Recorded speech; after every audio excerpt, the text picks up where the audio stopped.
Shalom teman-teman semua. Perkenalkan, nama saya Sainasa Manisa dari SMP Lentar Harapan Kupang.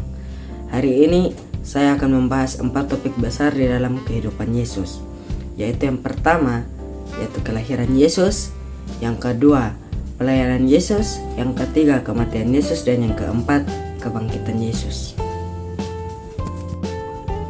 Apa yang teman-teman ketahui dari kelahiran Yesus? Yesus lahir di Bethlehem. Yesus lahir dengan sederhana. Dia lahir di dalam kandang domba dan ditaruh di dalam palungan. Ketika ibu Yesus melahirkan Yesus, ibu Yesus tidak gampang melahirkan Yesus. Seperti ada tertulis di dalam Kejadian 3 ayat 16. Firman-Nya kepada perempuan itu, "Susah payahmu waktu mengandung akan kubuat sangat banyak. Dengan kesakitan engkau akan melahirkan anakmu, namun engkau akan berahi kepada suamimu dan ia akan berkuasa atasmu." Jadi dari ayat ini kita dapat menyimpulkan bahwa ketika Yesus dilahirkan oleh ibunya itu tidak gampang untuk melahirkan Yesus. Dia mempunyai kesakitan yang sangat banyak, penderitaan yang sangat banyak untuk melahirkan Yesus. Dan semuanya ini juga sudah tertulis di dalam Yesaya 7 ayat 14. Yesaya 7 ayat 14. Teman-teman bisa buka dari Yesaya 7 ayat 14 yang tertulis bahwa sebab itu Tuhan sendirilah yang akan memberikan kepadamu suatu pertanda. Sesungguhnya seorang perempuan muda mengandung dan akan melahirkan seorang anak laki-laki, dan ia akan menamakan dia Immanuel. Jadi kelahiran Yesus ini sudah dinubuatkan oleh Nabi Yesaya di dalam kitab Yesaya 7 ayatnya yang ke-14. Jadi kelahiran Yesus ini bukan kelahiran yang main-main, karena kelahiran ini sudah dinubuatkan oleh nabi-nabi sebelum Tuhan Yesus lahir. Mengapa Tuhan Yesus mau turun ke dalam dunia? Karena Tuhan Yesus ingin menyelamatkan umat-umatnya yang berdosa. Karena Allah mempunyai begitu banyak kasih yang besar, sehingga ia mengaruniakan anaknya yang tunggal kepada kita orang-orang berdosa untuk menyelamatkan kita dari dosa. Bisa kita lihat di dalam Yohanes pasalnya yang ketiga dan ayatnya yang ke-16. Di sana tertulis, "Karena begitu besar kasih Allah akan dunia ini, sehingga ia telah mengaruniakan anaknya yang tunggal, supaya setiap orang yang percaya kepadanya tidak binasa, melainkan beroleh hidup yang kekal." Jadi kita bisa lihat di sini bahwa kasih Allah terhadap kita itu bukan main-main. Kasih Allah terhadap kita itu sangat besar, karena dia ingin menyelamatkan umatnya dari dosa. Dia tidak ingin meninggalkan umatnya itu di dalam dosa, karena dia menyayangi ciptaannya yang dibuat dengan tangannya sendiri. Maka dari itu Tuhanlah yang berinisiatif untuk turun ke dalam dunia dan menyelamatkan kita manusia-manusia berdosa. Apakah teman-teman tahu Yesus sudah melakukan pelayanannya pada usia keberapa? Yesus sudah melakukan pelayanannya pada usia ke-12 tahun. Bisa kita lihat dari dalam Lukas 2 ayatnya yang ke-41 hingga ayatnya ke-46. Di bawah perikop Yesus pada umur 12 tahun dalam bait Allah. Tiap-tiap tahun orang tua Yesus pergi ke Yerusalem pada hari raya Paskah. Jadi setiap tahunnya itu Yusuf dan Maria itu pergi ke Yerusalem, dari Nazaret pergi ke Yerusalem untuk melakukan hari raya Paskah, melakukan perayaan Paskah di sana. Ayat 42, ketika Yesus berumur 12 tahun, pergilah mereka ke Yerusalem seperti yang lazim pada hari raya itu. Jadi ketika umur Yesus yang ke-12 tahun, Yesus mengikuti kedua orang tuanya untuk pergi merayakan hari raya Paskah di Yerusalem. Ayat yang ke-43, sehabis hari-hari perayaan itu, ketika mereka berjalan pulang, tinggallah Yesus di Yerusalem tanpa diketahui kedua orang tuanya. Jadi ketika selesai perayaan Paskah di Yerusalem, kedua orang tua Yesus pulang ke Nazaret dan mereka tidak tahu bahwa Yesus tidak ikut pulang ke Nazaret, namun Yesus itu masih tinggal di Yerusalem. Ayat yang ke-44, karena mereka menyangka bahwa ia ada di antara orang-orang seperjalanan mereka. Berjalanlah mereka sehari perjalanan jauhnya, lalu mencari dia di antara kaum keluarga dan kenalan mereka. Jadi kedua orang tua Yesus mengira bahwa Yesus itu ada di dalam gerombolan orang-orang yang ingin pulang ke Nazaret. Namun mereka itu salah. Ternyata Yesus tidak ada dalam gerombolan itu, namun Yesus masih tinggal di Yerusalem. Ayat yang ke-45, karena mereka tidak menemukan dia, kembalilah mereka ke Yerusalem sambil terus mencari dia. Jadi ketika mereka mencari dalam gerombolan itu, mereka tidak menemukan Yesus, sehingga mereka dari Nazaret mereka kembali ke Yerusalem untuk mencari Yesus. Ayat yang ke-46, sesudah 3 hari mereka mencari, mereka menemukan dia dalam bait Allah. Dia sedang duduk di tengah-tengah alim ulama sambil mendengarkan mereka dan mengajukan pertanyaan-pertanyaan kepada mereka.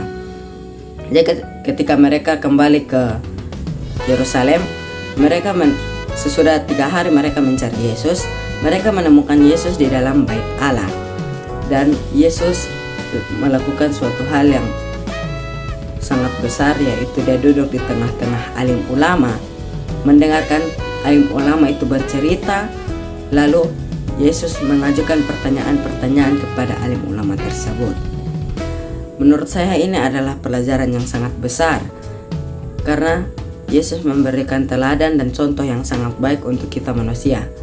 Karena ketika Yesus turun ke bumi, dia masih kecil saja dan sudah melakukan pelayanan-pelayanannya. Dengan langkah kecil saja dia sudah melakukan pelayanan-pelayanannya. Masa kita manusia itu tidak bisa? Sehingga Yesus itu turun ke dunia untuk menjadi teladan dan contoh yang baik untuk manusia. Bisa juga kita lihat dalam Lukas 9 ayat 10 hingga ayat yang ke-17, yang di bawah perikop Yesus memberi makan 5.000 orang. Mungkin dari perikop ini teman-teman banyak yang sudah tahu tentang cerita ini, namun saya akan membaca kembali dari cerita ini. Baik, Yesus memberi makan 5.000 orang. Sekembalinya rasul-rasul itu menceritakan kepada Yesus apa yang telah mereka kerjakan. Lalu Yesus membawa mereka dan menyingkir ke sebuah kota yang bernama Betsaida, sehingga hanya mereka saja bersama dia. Akan tetapi orang banyak mengetahuinya lalu mengikuti dia. Ia menerima mereka dan berkata-kata kepada mereka tentang kerajaan Allah, dan ia menyembuhkan orang-orang yang memerlukan penyembuhan. Jadi pada saat itu sekembalinya rasul-rasul yaitu dan menceritakan kepada Yesus apa yang telah mereka kerjakan. Ya, jadi rasul-rasul itu kembali ke Yesus dan mereka menceritakan pekerjaan-pekerjaan yang telah mereka buat kepada Yesus. Tapi ketika mereka pinggir ke sebuah kota yaitu Betsaida, mereka minggir ke sebuah kota tersebut, banyak orang yang mengetahui bahwa Yesus ada di sana, sehingga banyak orang yang pergi ke sana. Dan di sana Yesus melakukan pelayanannya, yaitu menceritakan kepada mereka tentang kerajaan Allah dan menyembuhkan orang-orang yang memerlukan penyembuhan. Jadi Yesus di sana itu menceritakan tentang kerajaan Allah dan menyembuhkan setiap orang yang memerlukan penyembuhan. Pada waktu hari mulai malam, datanglah ke-12 muridnya kepadanya dan berkata, "Suruhlah orang banyak itu pergi supaya mereka pergi ke desa-desa dan kampung-kampung sekitar ini untuk mencari tempat penginapan dan makanan, karena di sini kita berada di tempat yang sunyi." Dari ketika ke-12 murid Yesus itu kembali ke Yesus, mereka melihat banyak gerombolan orang, sehingga mereka berkata kepada Yesus untuk menyuruh mereka pergi mencari penginapan dan makanan di tempat-tempat sekitar, karena mereka berada di tempat yang sunyi. Tetapi ia berkata kepada mereka, "Kamu harus memberi mereka makan." Mereka menjawab, "Yang ada pada kami tidak lebih daripada 5 roti dan 2 ikan, kecuali kalau kami pergi membeli makanan untuk semua orang banyak ini." Jadi ketika mereka meminta Yesus untuk menyuruh orang-orang banyak ini pergi mencari penginapan dan makanan, namun Yesus berkata lain. Yesus berkata bahwa ke-12 muridnya ini harus memberi makan 5.000 orang tersebut. Jadi Yesus menyuruh ke-12 muridnya ini untuk memberi makan 5.000 orang tersebut. Namun murid Yesus menjawab kepada Yesus bahwa mereka tidak mempunyai makanan, namun yang ada pada mereka yaitu cuma 5 roti dan 2 ikan saja. Lanjut pada ayat yang ke-14. Sebab di situ ada kira-kira 5.000 orang laki-laki. Lalu ia berkata kepada murid-muridnya, "Suruhlah mereka duduk berkelompok-kelompok, kira-kira 50 orang sekelompok." Jadi ada 5.000 orang laki-laki.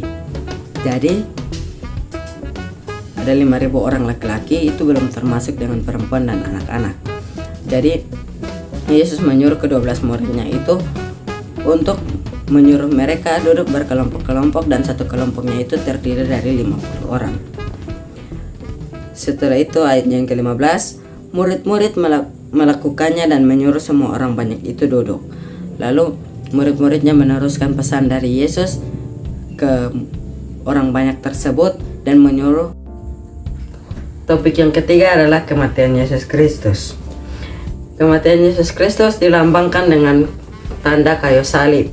Karena ketika Yesus turun ke dalam dunia dan ingin menebus dosa manusia, dia mati di atas kayu salib yang hina untuk menyelamatkan manusia dari keberdosaannya.